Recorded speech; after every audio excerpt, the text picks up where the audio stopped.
Hello, everyone. I'm Duke Carico. This is episode 112 Android Journal.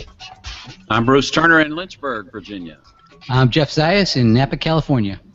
I'm George Dosher in Jacksonville, Florida. Hey, everyone. I'm Duke Carico. Hey, tonight, Microsoft lays off almost everyone associated with its Nokia acquisition. Chromebooks are selling well, but what does that mean? And Google is going to fully support the Raspberry Pi. Hey, all of this and much, much more. Welcome, panel, to episode 112. Welcome. Welcome. All right. You guys having a good week? So far, some plumbing issues here. Yeah, well, it sounds like it. Yeah, let's say the pipes first, George. Yeah. Is he talking about personal plumbing or Yeah, residential exactly. plumbing? He made a change to his server and the plumbing broke. You know? Residential. Yeah. Oh, Cheers. and I believe Robert's going to make it back with us. Everyone, Robert Taylor, welcome to Tech and Coffee's Android Journal, Rob. Yes, sorry, fellas. My camera's acting up, so I'm going to drop out. I'll be right back. All right, brother. At least you're not have plumbing problems. Yeah. That would be. After all, I am Farticus. I'm glad this is remote.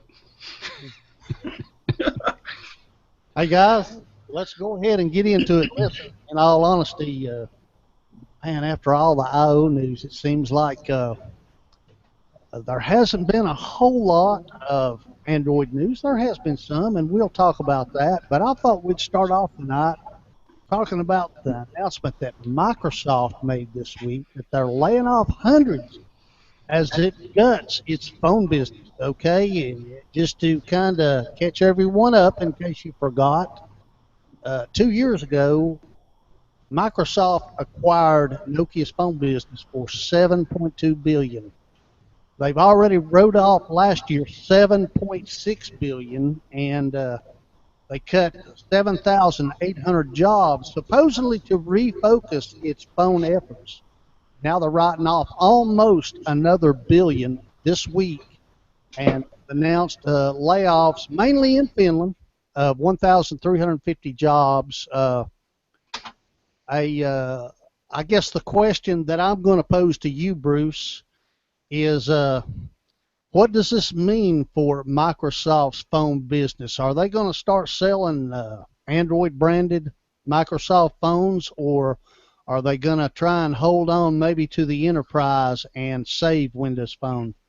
It's too late for Microsoft and phones. Period. They probably. I mean, you know, they're not a hardware company. I mean, with the exception of the Surface and the Surface Pro. They just need to give up, wave the surrender flag on phones. They got started way too late. It was, you know, the Windows phones operating system is really not a bad UI. It's very simple and everything, but they were too late to the game. There's no catching up, especially when you got all these companies in China cranking out some pretty decent, low-cost Android phones with some pretty good specs. I think it's over for Microsoft and phones. Jeff, jump in here, man. I don't know if it's over, but you know, I think when they made the decision not to be able to run Android apps on the Windows phones, that kind of alliance kind of killed it a little bit. You know, are they going to do something, you know, based on the Surface, you know, Surface Pro and the new phone or something like that?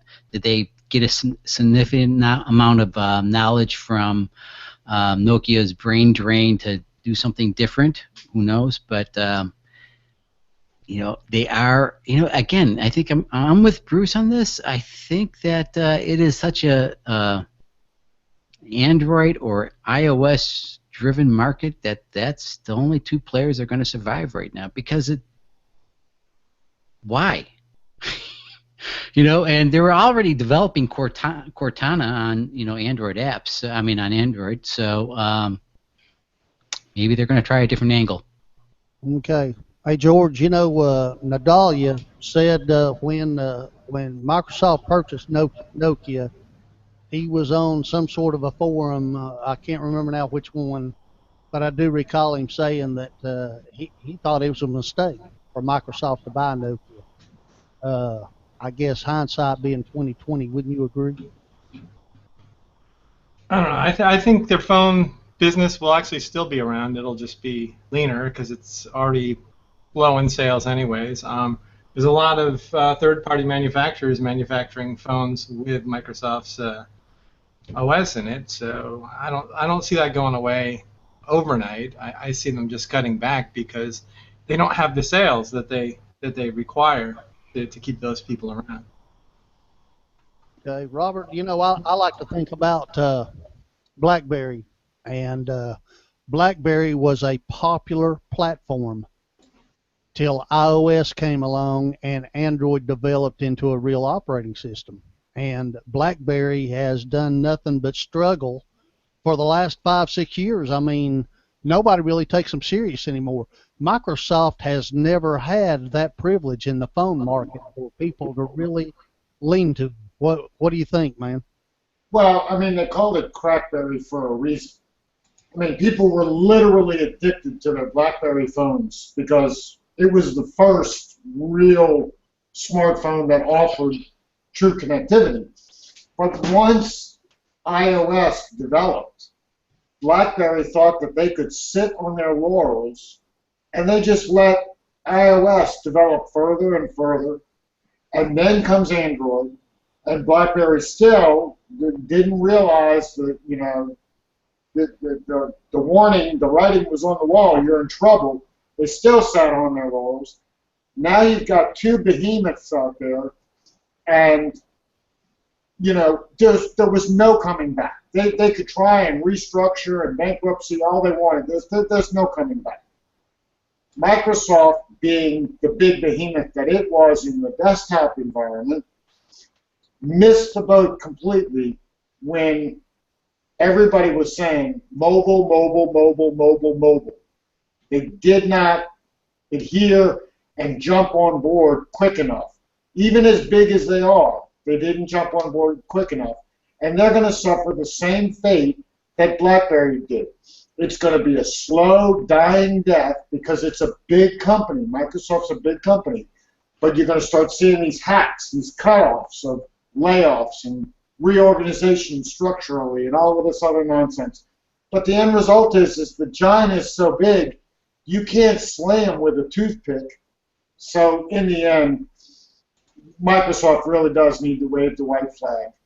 And I just went back and looked. Their stock in 2014 was $38, and now it's like $53. So their stock went up 50% in that time period of 2 years. So they're still doing. They still have a lot of cash and a lot of oomph to do whatever they want. And this maybe was a way of an experiment gone bad. But they have the funds to back it up. Yeah, I mean, listen, they can play and they can afford to lose in the phone business for a long time. I was just going to say, I mentioned BlackBerry.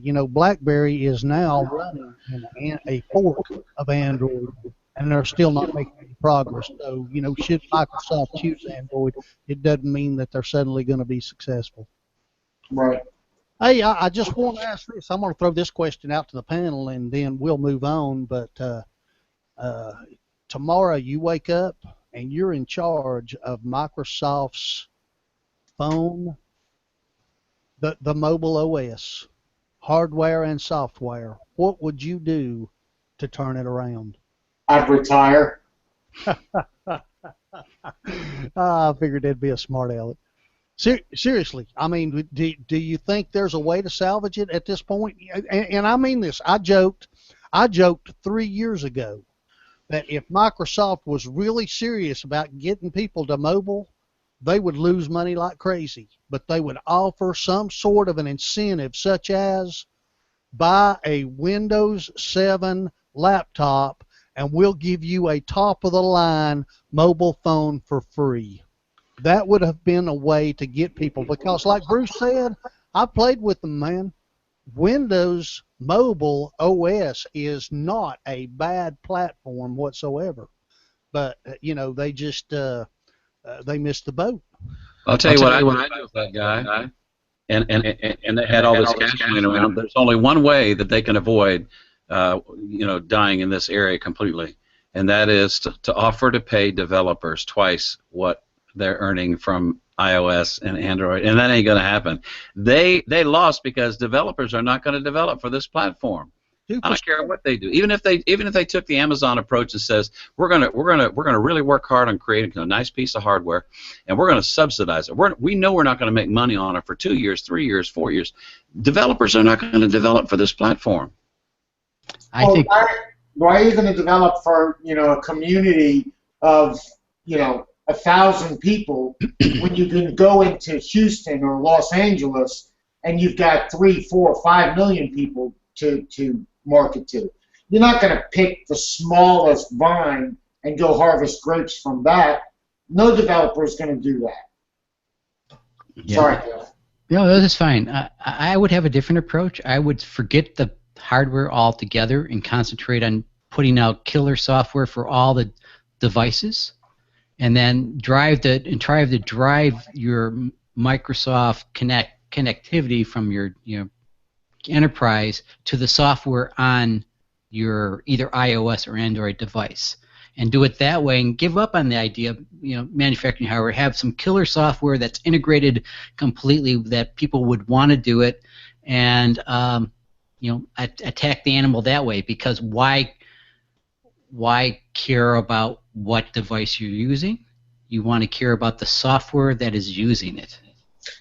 But if you take a look at Windows 10, as you see behind me, what have they done? They've integrated Cortana. They've done much more integration with the mobile. Now, they've been forced to bring in Android and iOS devices into Windows 10, but it's unfortunate because people are not going to leave their phone. And as long as that integration includes iOS and Android, the Windows Phone side of things is over with. So what you're saying, Jeff, is develop your desktop apps to be mobile friendly, agnostic of what the hardware is. Yeah, exactly. Because they're not winning on that marketplace. So why, go uphill when you don't have to? I think as far as they offer their Office products online. You can use them on any system, a Mac and a Chromebook, and now they've got Android and iOS apps. So they had to do that. They've got less than 2% of the mobile phone market. I mean, if people were going to use their other Microsoft products, they had no other choice but to jump on the Android iOS bandwagon. Yeah, but what do you think? It's all about the browser, right? What browser you're using on your device, right? Pretty much.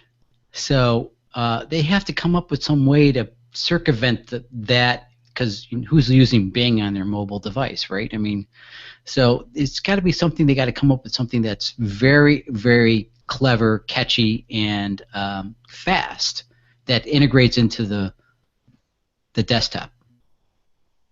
That's how I see it, because, All right. I just want to remind everybody that on Twitter, you use the hashtag and coffee. We'll take your questions, and also there's a Q&A on the YouTube app if you're watching from YouTube or Google Play. George, what do you think they should do? You're a Windows support guy. What do I think they should do? Be honest with you, I think they should give up, but I don't like the rest of you. The rest of you think it's going away. I don't think it is. I think it's just getting smaller because they don't have the market. They pushed a lot of development and stuff into a product that they were hoping would be as big as Android or iOS or something, and you just can't do it. It's there are people. I mean, I have some friends that have Windows phones. I mean, that they exist. People are out there buying them. They may not know what they're buying. There's just like, here's a smartphone for you, and when people think smartphone, they think of either Android or iOS, but they I don't think they know what they get sometimes when they buy these from like AT&T or Verizon or something. But they are out there. People are using them, and people are buying them. And if you walk in a Microsoft store, they are sitting there, and they're selling mostly, third brands. They have like one Microsoft one and like 15 other brands. Yeah, But also, I'm people, sorry. people are buying them, but it's a very small percentage of people. Yeah, that's why I said they're probably cutting down. They don't need as many development staff and design staff as they do, especially if they're releasing one physical product a year, maybe two, and other people are just cutting. Other people are just doing it. So there's no reason. Anytime I walk in the store, they have maybe 5 blue models because they sell blue phones, and then they sell the locked phones, which you'll see. I don't know. I mean, all different brands other than the one Microsoft one I've seen in the stores. And Bruce, you were talking about the hardware when you originally made the comment. I just want to say Microsoft makes the Xbox hardware, and that's hardware and software combined, and that has been very successful for them. Yeah, and to Jeff's point about their stock rise over the last couple of years, maybe that has a lot to do with the Surface and the Surface Pro. Well, As well. people love their Xbox. That is for certain. And people who have done the Surface, they like the Surfaces. I find them really heavy as compared to other devices. But they are nice. They've got some killer hardware. There's pretty good performance out of, what I consider to be a tablet type PC. Okay. Hey, guys. I'm going to move on here. I want to talk about, it was announced last week that for the quarter, more Chromebooks sold than MacBooks. A lot of people made a big deal out of that, but there's a trend that I've been seeing. If I go back a couple of years ago, I used to see these tech journalists write these articles about I gave up my MacBook for a week only using Chrome OS. And then they blog about their experiences, and now I'm seeing more and more articles where a lot of influential people are actually totally giving up their PCs and their Macs and using nothing but a Chromebook to get their work done. Now I know everyone on this panel are Chromebook fans. Okay, we've talked about it on this show. I guess the question that I'm going to pose, Jeff, I'll start with you this time. Where do you see Chromebooks in 3 years? What will Chromebooks, are they going to surge? What? Give me Google's Chromebook story 3 years from now. I think 3 years from now, it's going to be a ubiquitous kind of environment. There'll be lots of Chromebooks. I mean, every manufacturer is going to have different versions of them, different, not different versions of the operating system, but some will have all the niceties that you want, and then with the advent of having the Android operating system, what I guess is going to happen is the tablets are going to go down, because why would you want a tablet if you can have Android apps on a Chromebook that is on a touchscreen Chromebook? You're exactly right, man. I think Google has just killed their tablet market when they announced Android apps on a Chromebook. I really believe that. And that's where it's going. The battery life's incredible. It's actually everything you need. It's a wonderful consumption device. I just, and it has huge inroads into school districts, and pretty soon everyone will be, getting it. So I think Chromebooks are just on the rise, and it's just great that they added the Android apps to it, because that was the missing piece to actually take on PCs. The world, exactly. Robert, jump in here, man. I am so glad that you had me next, because when I saw this in the article, I thought about it, I really did, and I realized there's one particular animal that's missing from this race, and that's Apple. Now, Apple is sitting on their iPad sales, But I believe, mark my words, this is a Google Glass moment, Jeff. Apple is going to come back with a Chromebook-like device for iOS. It's not going to be a Chromebook, but it'll be iOS in the format of a Chromebook. And so I think the challenge for Google at that point is, how do you deal with Apple, who's now bringing all of those fanboys with them who love their iPads, but now all of a sudden have this touch-screen experience that we've had the joy of through a Chromebook. You know, I really believe that in 3 years, the big dogs on the block are going to be Apple and Google dogging it out, because our world has turned into a browser-based world. You can do anything through the browser. So why do I need to have any real localized apps? 95% of what we do today, you can do through a browser. You don't need a desktop, hard drive in your local machine. Okay. In fact, one of my questions, George, I'll throw this to you. Robert touched on it. If you're Apple, how do you compete with a Chromebook? You don't. Microsoft tried. It's not going to happen, I don't think. I mean, I see them trying maybe, but I'm not. I mean, that's the thing. They already sell a robust version of their OS, the same as Microsoft, on actual laptops, and they're trying to sell a similar one. I can see them trying, but I can see it failing. Well, I mean, if you look at, I'm not a Mac user, so, listen, audience, if I say something that's wrong here, let me know. But I'm thinking you would be hard-pressed to not spend $1,000 or more for any kind of Apple laptop. Okay, is that fair, guys? It's fair fanboy stuff, yeah. And I'm betting you that your average Chromebook is hitting around the $300 to $325 mark. Okay, I'm talking decent screens, like we've mentioned, great battery life. You don't have to worry about viruses with the Chromebook. How can Apple compete with that when someone only needs a browser to do what they can do on a computer? They can't. They won't. You're talking about them making an iPad like the iOS 5C. They're not going to make anything cheap enough to compare.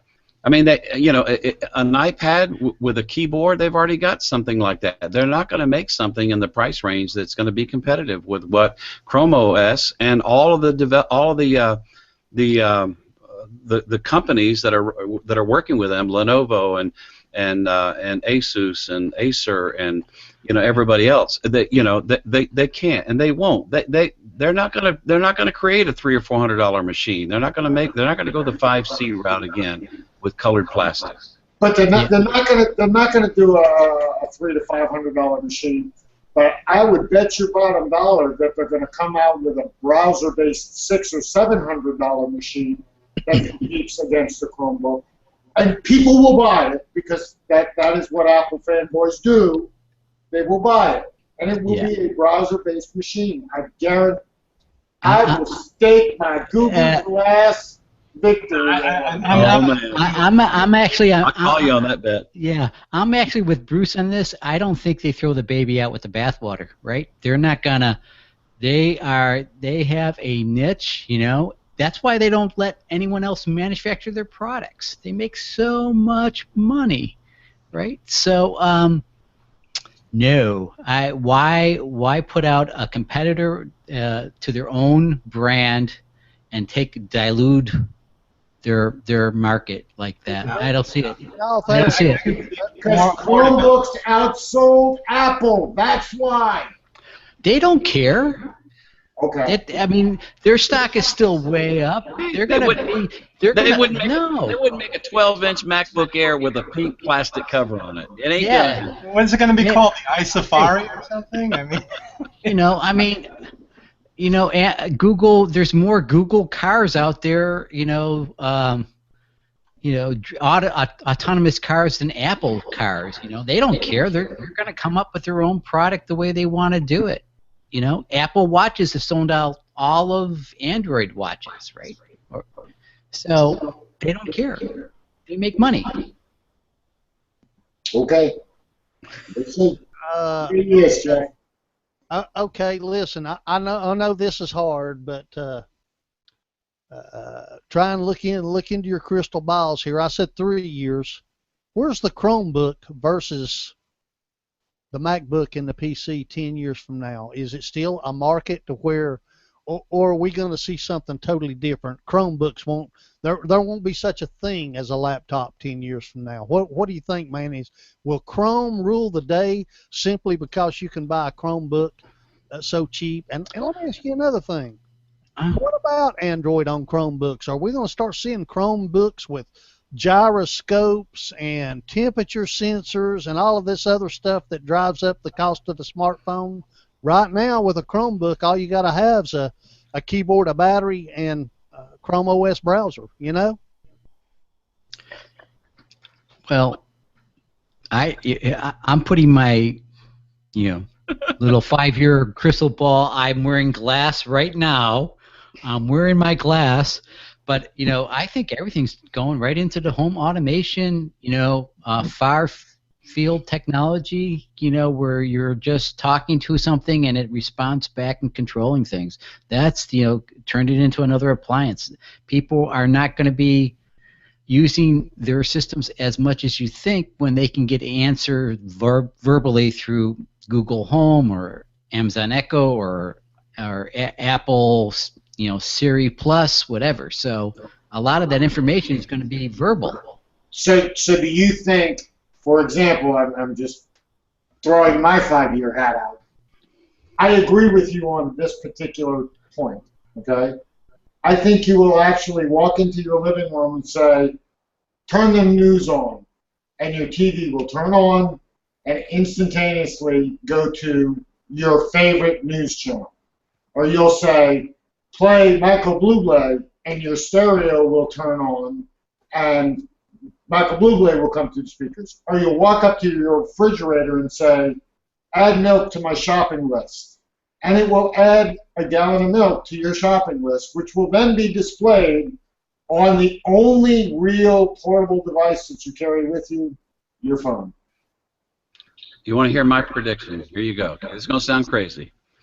Somebody going to sign a contract with Tervis and Yeti. The Amazon Echo and the Google Home?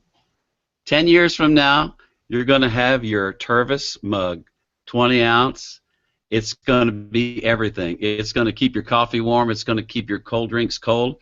It's going to laser out a holographic image of your screen. You're going to talk to it like the Echo, and it's all going to be in one. And it's going to be your phone too. You just everything. Tervis and Yeti will work together with Google and Amazon to create this new do everything machine. Did you guys see that post that Zembo, the Asus robot? Yeah, I saw that. Yeah, I mean, it's kind of crazy, but for $600, you have something that it's basically iHome. It is a security system. It is a video chat, video conferencing system. Does all the things we're talking about, and it kind of follows you around. Is that the future? It might be. Yeah, I think, I've said this before probably on this show, I don't think you're far off as far as the voice and walking into your house, and talking to your TV and your refrigerator and your phone. But I think that also gesture-based, the keyboard is not going to go away. I think, seriously, guys, I think 10 years from now we're still going to have text input. It just will, there will be a proliferation of other inputs. Okay, such as voice and gesture and touch. Okay. Hey guys, listen, man. We've talked this one to death, I think, and kind of got off topic a little bit, but that's cool. That was a good conversation. Hey guys, Google Photos. This is one I'm telling you, man. I love Google Photos. I think that Google Photos is right up there with Google Maps and Google Voice when it comes to Google services. I mean, this thing is excellent. It's got Google Photos has excellent editing features. It's easy to share across popular social networks. I love Google Photos. Now you've even got the ability to comment on others' photos just right within the Photos apps itself. So, hey, look, listen, right now it's not out yet, but it's coming. It's version 1.21. Android Police tore down the APK, and they found an interesting little tidbit within the code. And this code says, with Nexus, back up all you want. Unlimited free storage for original quality photos and videos uploaded from your Nexus device. So it sounds like to me that if you've got a Nexus device, you are going to have unlimited photo storage. Hey, Bruce, you feel like you're missing out any because you don't have a Nexus device? If they can create a Nexus device with a good high-quality camera, and I know you like the one that you've got right now, this is a game changer to be able to have original quality backups. What I like about Google Photos, and this dawned on me this last week, every video and every photo I take with my Nexus 7, which is on a tripod over my left shoulder here, when I'm in the coffee house, as soon as I get to the coffee house, as soon as I get here, it backs it up to photos on Google Drive. Then I go to another Google product, YouTube, and I go to Creator Studio, and all of my movies, all my clips and my photos are all on Google Drive. I can drag them right in. I can create a really nice YouTube video, photos, then I can go and I can put some YouTube music. You can do a really great thing. But having all this stuff on Google Photos, and especially having original quality, would certainly make me think twice about getting a Nexus phone the next time.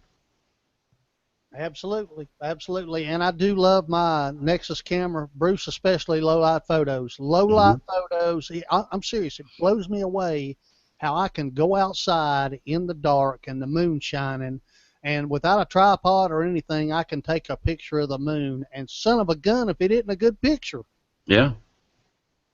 I mean, I've never been able to do that with my former Android phones, so yes, and I've read the reviews, and it sounds like out of all of us, you have the best Android device camera with the Samsung Galaxy. You do, the Galaxy 7.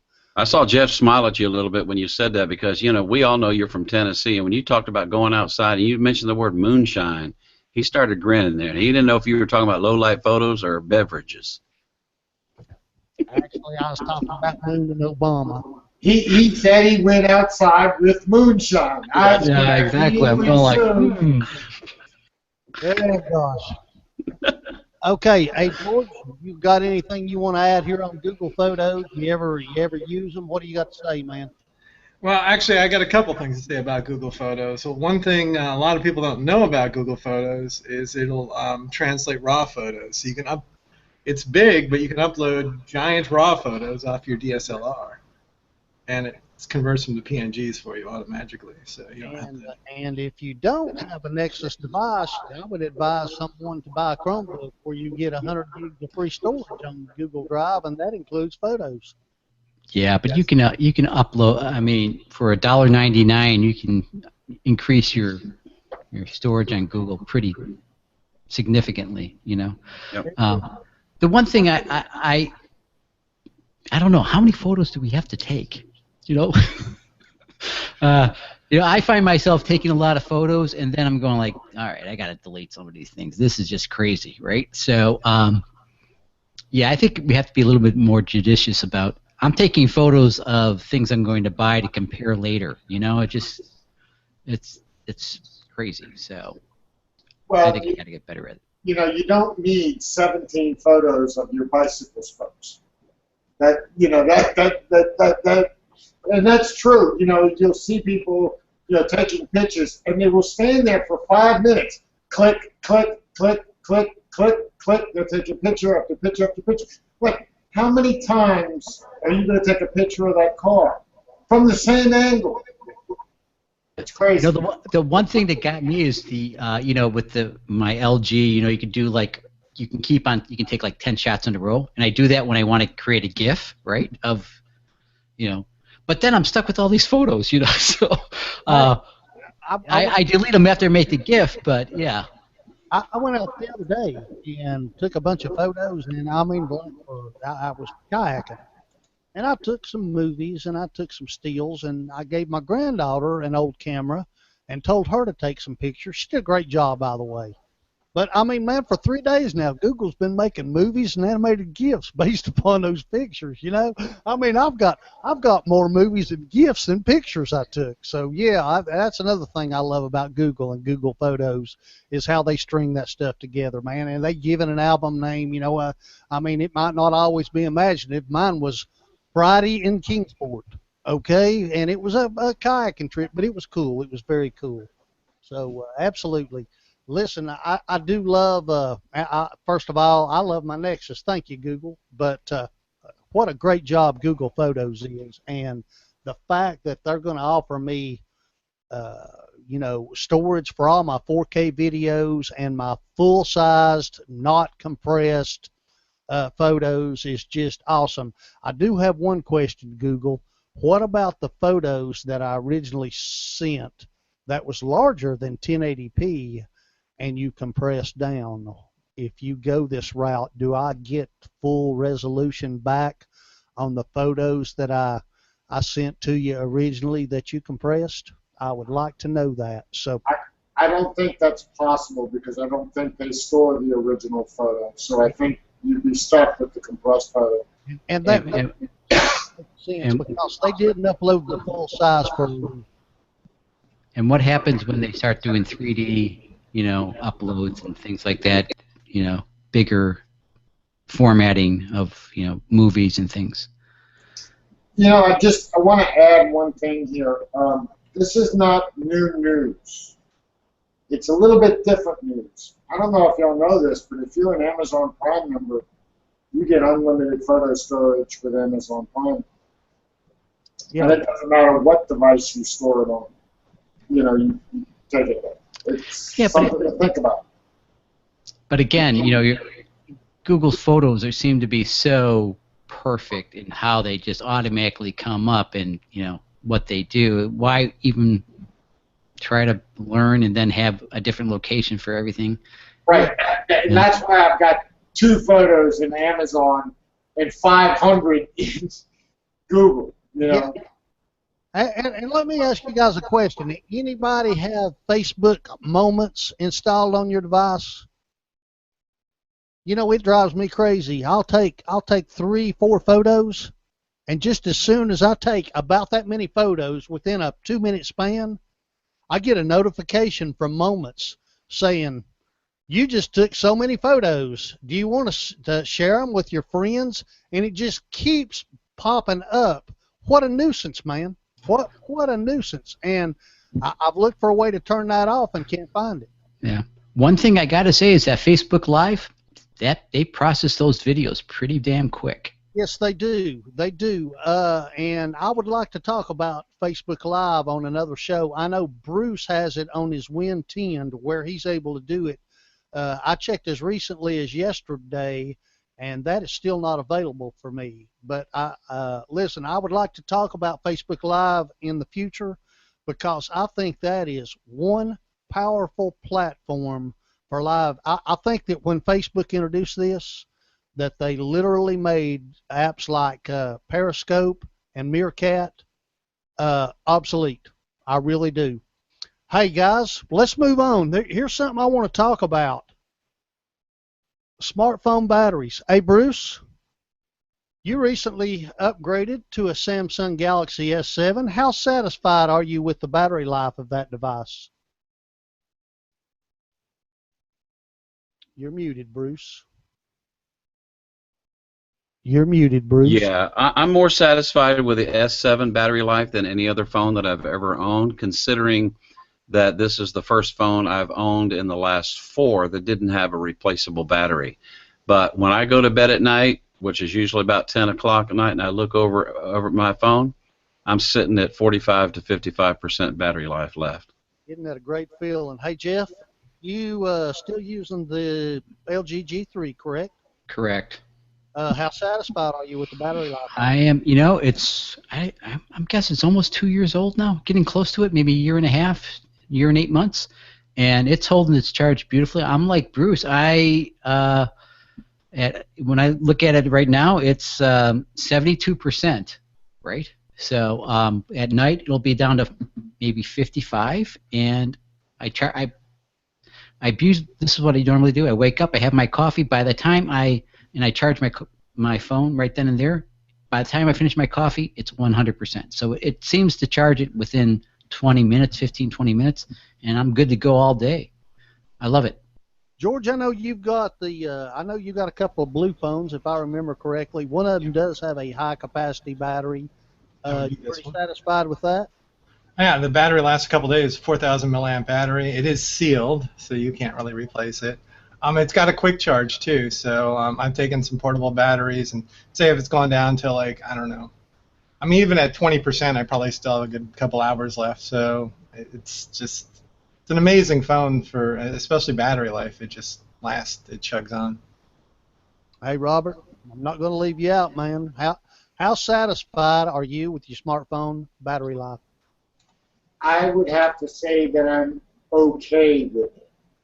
My expectations were actually a lot higher for the Motorola Droid Turbo 2. I underestimated the impact of that high-definition quad display impact. I got to tell you, it's got a huge battery, and it's 3,600 milliamp battery, I believe, inside of this thing. And I truly thought that I would get 2 or 3 days out of the phone easily. Now, I can get 2 days out of the phone, but beyond that, it's lacking. And the problem, again, is not because of any other piece of hardware in the phone other than the screen. Do I need that, high definition, super high quality screen on a phone of, 5.5 inches? Definitely not. And it's a battery sucker. It is kind of an unfortunate thing. I wish I had not underestimated the actual impact on the battery. But if I turn this phone on, use it for GPS, use it for something where the screen stays on, a long time, it will drain that battery fast. Really, really fast. If I don't do that, if I just use the phone for normal browsing, answer phone calls, etc., do a couple emails here and there, I will get 2 days out of it. But if I plug it in, use it as a GPS, I'm not happy with that part at all. And it's the battery, the screen that's killing the battery. I agree. And my 6P, just exactly what you guys are saying. I've been very impressed with it. First of all, I think Google has done an excellent job with Marshmallow, and it's battery saving. I know it's a whole lot better than it used to. And yes, if I'm using GPS or if I'm watching videos, probably 7-8% per hour is what I'm losing. Okay. But if it's just normal everyday use, absolutely, just what you guys said. When I go to bed at night, we're talking 40-45% battery life. And believe me, guys, I am a heavy user of my phone. So, and my Nexus 5, I couldn't make it through a day the way that I use my phone. Even with a brand new battery, I couldn't make it through a day. Of course, we're talking like I believe it was a 2,300 milliamp hour battery. And I think this one is under 3,000. I think it's like 2,800, 2,850, something like that. I'd have to check the stats now. But I think that it's safe to say that there's definitely a trend going forward. I actually saw an article, I believe today, where Acer was introducing some new smartphones. And basically, the batteries in those things were huge. I mean, we're talking 2 and 3 day battery life out of a smartphone.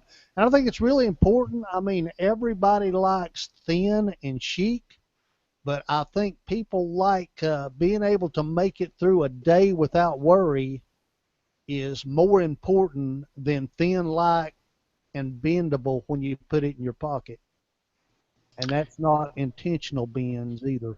Yeah, I think what's going on is they're recognizing that the your phone is an everything device now.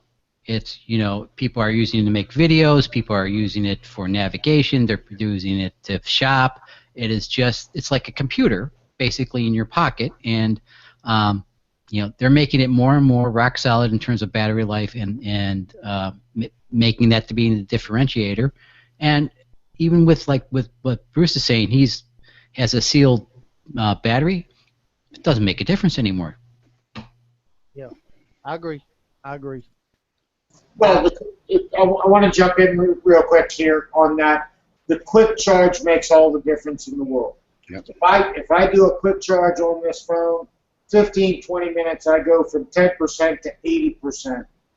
And that's, 15 minutes. I can afford the 15-minute time wait. Where it used to take, 4 hours to get to 80 or 90%, that was just way too much. So definitely, in the future, going forward, I will not buy a phone that does not have the quick charge feature to it. And I'm glad you mentioned that, Robert, because the Nexus 6P does have USB-C, and it will quick charge for about the first 60-70%. I mean, you can get there in a hurry. You can go from 0 to 70% just in about, I'm going to say 45 minutes, okay? It starts slowing down after that. But USB-C is, man, I wish they had implemented it 10 years ago. I love USB-C. The only thing that I hate about USB-C is I've got all of these micro USB adapters, and that means that I have to, buy some sort of a conversion device to go from micro USB to USB-C, or totally replace, a bunch of cables, because I like to keep cables at work and at home and in the truck and on my motorcycle. So, okay, hey guys, let's tell everybody a little bit about us. We are Tech and Coffee, guys. We still use G+, and we're proud of G+. We think it's the best social network that nobody uses. And come check us out. Search Tech and Coffee and look for that gorgeous TNC logo, and come hang out with us. techandcoffee.info. Click on that coffee cup. Take you directly into the hangout. Through the week, there's almost always someone hanging out there in Tech and Coffee. So come visit us. We'll talk anything. Hey, we got a Twitter and a Facebook. That's Tech and Coffee 1. Our YouTube channel is simply Tech and Coffee. Catch this podcast on Stitcher Radio, iTunes, and Player FM. Hey, tweet us using the hash Tech and Coffee. And as always, questions, comments, and snide remarks, send them to AJ at techandcoffee.info. Hey guys, moving into the share segment. Bruce, kick us off. What do you got to share with us tonight, my friend? All right, I'm going to share one app this week, and kind of a part 2 next week. The app I want to share tonight is an app for taking videos, and the app I want to share next week is for editing videos and creating content with that video. So I'm going to go ahead and just do a really quick share screen on the Google Play Store. This is Filmic Pro. This is the most expensive app I've purchased probably in the last 5 years or so. The app is $9.99. When you Google and you look for video tutorials about how to create quality YouTube videos using your mobile device, you're going to see Filmic Pro mentioned again and again and again and again. It's definitely worth the price that I paid. I'm going to share my screen right now, and you'll actually see this. I can't spend a whole lot of time because I don't want to, but you'll be able to hear my audio because I'm turning around looking here. But I've got this is my S7, and this is not going to do justice to the S7 camera on the Google Hangouts here and the screen share. But let me just tell you a little bit about it. Over on the far right-hand side, you'll see the red button. That's obviously the record button.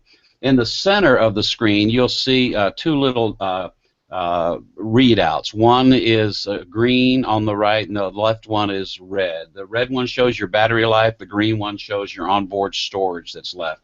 one of the things about this is that you, as opposed to the normal camera apps that come with your phone that'll let you to take photos and save them directly to your SD card, you can't save these videos projects to your SD card. You got to move them there afterwards. So you have to be a little bit careful about your onboard storage. And this particular phone is 32 gig. But then it's got a lot of other amazing features. And you'll see I've got a guitar hanging up on the wall. If I tap my camera here and I take this little square, wherever I move that square, that's going to be the focal point of the video. And you just saw, it was really easy for me to see on my end how that it changed the focus point to that plant that's up on top of that dresser. If I move it back over here to my guitar, it changes it that way. This particular thing that I can slide around and move, and let me just bring that back. Well, I can't do that now. I've done something that I didn't want to do. If I tap on that square again, it locks that focus in place. So that'll keep my phone from wanting to do this autofocus stuff while I'm doing this shot.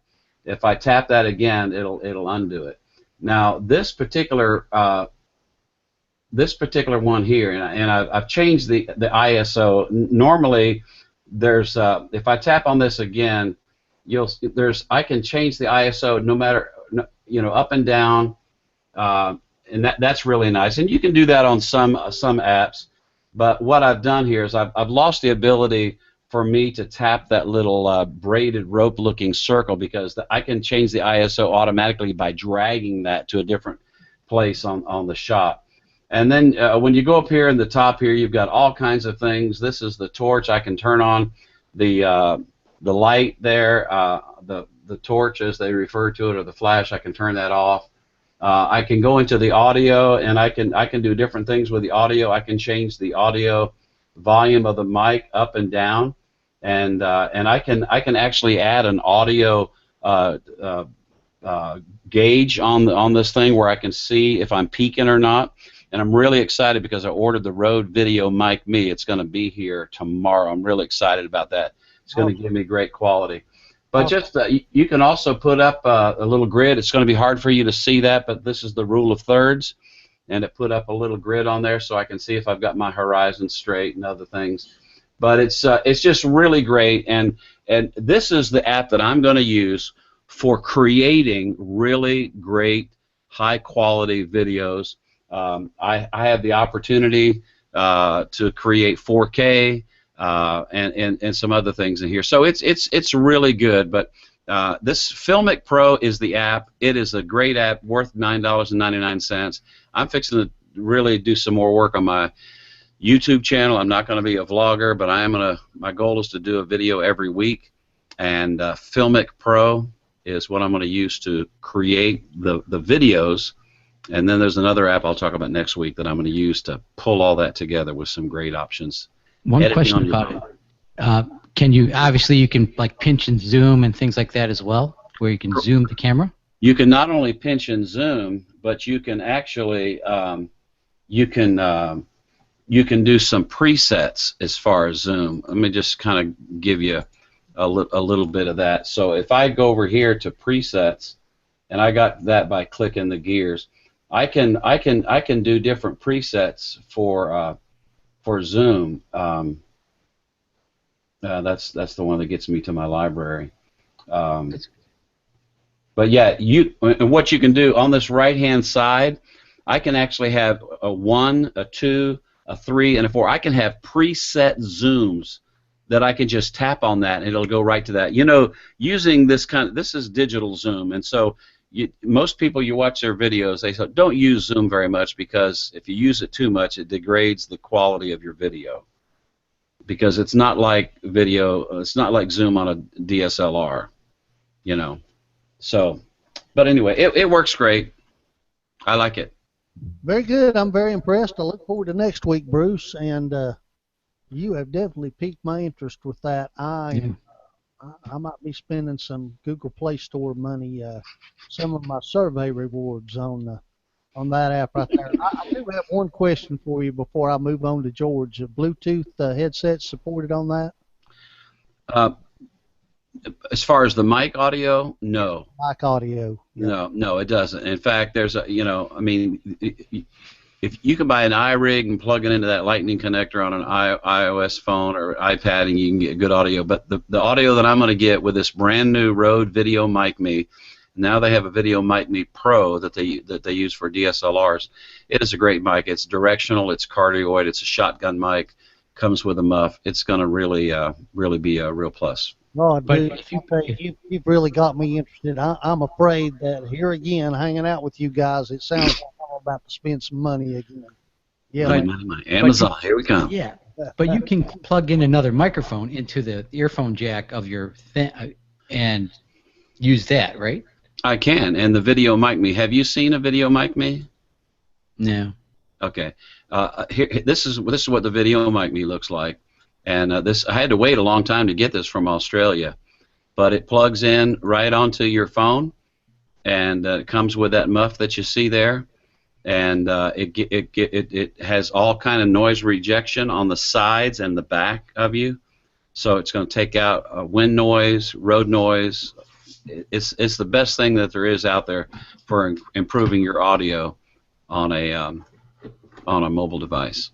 Bruce, I look forward to you getting that and giving us a full report on it. I'm sure there'll be a YouTube video on that, on your experiences with it. Absolutely. And yeah, I look forward to that. Okay, George, what do you got for us tonight, man? I've got Folio and Folio Free. There's Folio Pro and Free. Folio Pro right now is $1.43 on the Play Store, so that's going to break Jeff's wallet. He's going to return it within 30 minutes. Folio is basically you can do Instagram, Facebook. Well, specifically Facebook. It's made for Google Plus and Tumblr, I believe, is the other one. It's a replacement for the Facebook app and texting thing, which basically it kind of looks like Facebook. There's something that Douglas had posted on Faceplace there. I can't stand the Facebook apps because they're too robust and they eat up your battery and they do all this just really bad stuff. So I've taken both the messaging and the actual Facebook app off. And I actually tried it with Google Plus. It's not bad with Google Plus. I still prefer the Google Plus app, but it's about the same. It's Chrome based, but I don't know. It looks pretty decent. I will show you what the free version looks like from the Play Store if you're looking at my screen. And just for a mere $1.43, you can get the Pro one. Woohoo! That's going to break the bank. But yeah, this will also give you notifications, just like the normal Facebook application. You get pop-up notifications if you want them. You can link multiple accounts, but you have to switch. So you'll have to, from a menu, switch between Google Plus and Facebook. So that's one of the drawbacks. But other than that, it's probably 100,000 times better than anything Facebook's produced for the Android. Real quick, let's do a survey. Hey, Bruce, I know you're a Facebook user. Do you use the Facebook app, or do you use the HTML version, or have you tried apps such as Folio? Folio Pro for me is what I Yeah, use. baby, Folio Pro. It is awesome. Okay, I'm currently using the HTML version. I do have Folio installed on my device, but for some reason or another, I seem to go with the HTML Facebook. Well, it's not really an app; it's just a shortcut to the HTML version. But I will have to agree. And Bruce, I saw a post that you made the other day, and a guy was telling you that he was still getting 3 days out of his phone and used Facebook all the time. You didn't believe him, and neither did I. No. The Facebook app continues to get buggy and laggy, and I'm telling you right now, since Google allows notifications directly through Chrome, I'm quickly discovering that those HTML mobile links I prefer to the actual apps themselves. Robert or Jeff, if you want to comment against that, go ahead. If not, we'll move on to Jeff. I don't have anything to share, but I want to comment on two things. So a question on Folio can you post to Facebook, or is it just a wrapper to? No, you post right to it. I post all the time. Okay. It's to me, using this is no different than using the actual app Facebook, from them, with the exception it doesn't kill your battery.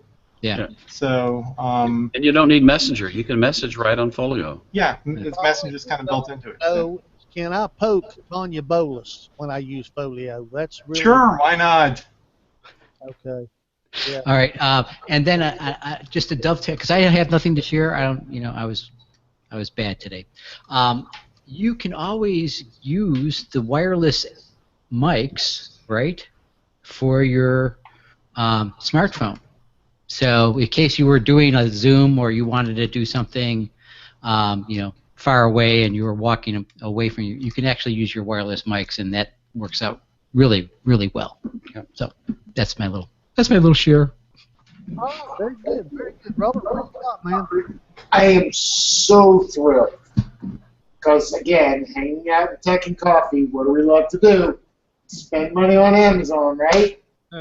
Last week, somebody gave me the Tech and Coffee. I don't even remember who it was, so I can't give them credit. They told me about the Amazon had the brand new Roku stick on sale. Now, the first Roku stick kind of did not meet with much fanfare. People weren't too impressed about it. This one, however, is getting rave reviews. Why? Because other than a wired Ethernet, this is basically the same as a Roku 3. Okay? Same inside, same guts, everything. And I snapped it up for $39 on Amazon. I said, I'm going to give it a try. I wanted to compare it against my Amazon Fire Stick and see how it fared well. It actually blew the Fire Stick out of the water. It is extremely snappy. I do want to show you the remote before we go too far. The remote is a little bit different than the Roku 3. The Roku 3 has a headphone jack on the side, and it has a haptic touch where it vibrates for playing games. This remote does not have those features, but it does have 4 buttons across the bottom that will allow you to quickly go to Amazon, Netflix, Sling, or iHeartRadio. No, Google Play. I'm sorry, Google Play. I presume that they paid to get those buttons there, but it's really nice if you want to go right away to Amazon or Netflix, just click one button, no menu to get to it. So overall, very snappy performance, and I'm going to show it to you. But this is only one side of my presentation tonight. I actually want to show you the Roku app, because if you have a Roku device, I don't care which one it is, if you're not using the Roku app, you are truly missing out. So let me share my screen so that you can see what's going on. And you'll have to forgive my somewhat fuzzy video. I hope that it's still viewable. On the left, we have my Nexus 7 tablet. As you can see, the Roku app right there at the top. And on the right, you see my television. I have a camera pointed to my TV. Now, what's really cool about having this app on the side, and this really, really outperforms the Fire Stick. If I click on the app, I am almost instantaneously in the program. If I click on to go to my channels, they just come right up. It really, really performs well. I can still use the remote, any way I want, but I like the app because the app has a very interesting feature in it. It's the search. Let me get my search to come up here. It has voice search. So now, rather than have to fumble and figure out where is Star Trek The Next Generation, I can touch voice. Star Trek The Next Generation. It goes out, looks, I click it, and it tells me, okay, what are you actually looking for? The TV show, downloads, Comic-Con, whatever. I'll click on the first one because I am talking about the TV show. and here it comes up with the show. I pick one, and it tells me where that show is available on Amazon, Netflix, Hulu, whatever. If I click Netflix, and notice what happens. It immediately goes to Netflix. It will start playing this movie or this TV show in just a moment. It is incredibly fast and very, very useful. So if you have a Roku device, I strongly encourage you, don't do like I did and, just have the Roku remote in your hand. Actually go out, load the app on your phone or your tablet, and really see what the benefit of having a full immersive app on your phone that integrates with your TV. The search and everything that goes with it is just simply awesome. So I highly recommend the Roku Stick, the new one. Make sure you're getting the 3600, not the 2600. 2600 was the original. Get the 3600. It was a great buy at $39. It has since gone back up to $49. But even at $49, I would buy this sucker in a minute. It works great. It's good to hear that. As the pro of the Roku 3, and I also use the app, Robert, and I use the app from my tablet. And you're exactly right. That voice search on the Roku is something else. I've used it. Works really, really, really good. Really Just think in a month you'll be able to do it on your Chromebook. Yeah, exactly. Of course. What about that? Okay. Hey, man, really, really quick here. I am going to talk a little bit about a wallpaper. That's right, a wallpaper. Fire and Ice. This is by Blackbird Wallpapers. And, I've probably told you guys before, I'm not really big on wallpapers, but I absolutely love this wallpaper from Fire and Ice. And it's, from Blackbird Wallpapers. This particular one is called Fire and Ice. It's got some different variations of it, and I'm kind of showing you what they might look like there. And what does that look like on my device? Well, let me see if I can't show you here. This is the Fire and Ice. I don't know how well you can see that animation taking place there. But, and then, if you touch it anywhere, it kind of ripples. Yes, this takes a slight hit on the battery life, but it's not a really bad hit. It's actually fairly power efficient. But I think this is a very attractive wallpaper. Blackbird Wallpapers does make several different live wallpapers that are absolutely gorgeous. This particular one's the Fire and Ice doing the reds and the blues and the greens and the yellows. I think this is just a very, very cool wallpaper. And it isn't free. I think I gave, I don't know, a couple of bucks for it. And I actually don't recall now because it's installed. But I like this wallpaper so well that I even put it on my tablet. And I've been using this wallpaper now for 4 or 5 weeks. And here again, great battery life. So, hey, that's my app. Hey, and while I'm not the product, Kim, I just want to say really, really quick, I want to thank Doug Clement for posting on Facebook tonight's show and also posting it to Twitter. And Doug, as a faithful follower of the Android Journal podcast, you have won a tech and coffee thong, and it will be in the mail to you early in the morning. And thank you very much, Doug, for your support. We really do love you, man.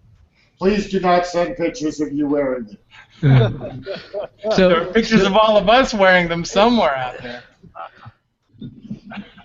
Hey, guys, listen, I've had a lot of fun tonight. I hope you have too. Anybody got anything they want to say before I call this episode 112? Robert?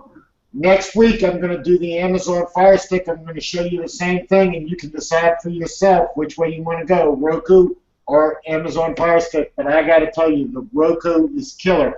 And George is pointing out that Groupon had the stick, I believe, $24, George? $24, yeah. One of my friends just bought one. She was showing me it was on a Groupon. And I got one other thing to say. If you are a Sling TV subscriber, there is a beta program on right now for the same $20 a month with an expanded lineup of channels, and you can watch Sling TV on 3 devices simultaneously. So make sure, I'm sorry, my wife is pointing out we're going to be on vacation next week, but 2 weeks from now. If you're on a Sling TV, call them up and ask for the beta program so you can get Sling TV on 3 devices. Very good. Okay, I got a question now. I don't think anyone at Tech and Coffee authorized this excursion of yours next week. Did anyone sign off on this? Yeah, Lisa says she has full veto authority. She doesn't care. I was just going to point out that, Robert, listen, if you're not here next week, it's a breach of contract, and I'm probably going to have to let you go, and I'm going to have to ask for that multi-million-dollar contract that you signed with me. You're going to have to return most of it. Multi-million-dollar contract. When do the checks start coming? Hey, gang, listen, really, really quick. We're over our time limit here. We do try to keep these things under an hour. Sometimes it doesn't work. Hey, Twitter and Facebook, follow us at Tech and Coffee 1. Hey, use the hash Tech and Coffee when using Twitter. Our YouTube channel is Tech and Coffee. Follow this podcast on Stitcher Radio, iTunes, and Player FM. Hey, questions, comments, and snide remarks, always use AJ at techandcoffee.info. Gang, appreciate it. It's been fun. See everyone but Robert in 7. Peace out, everybody.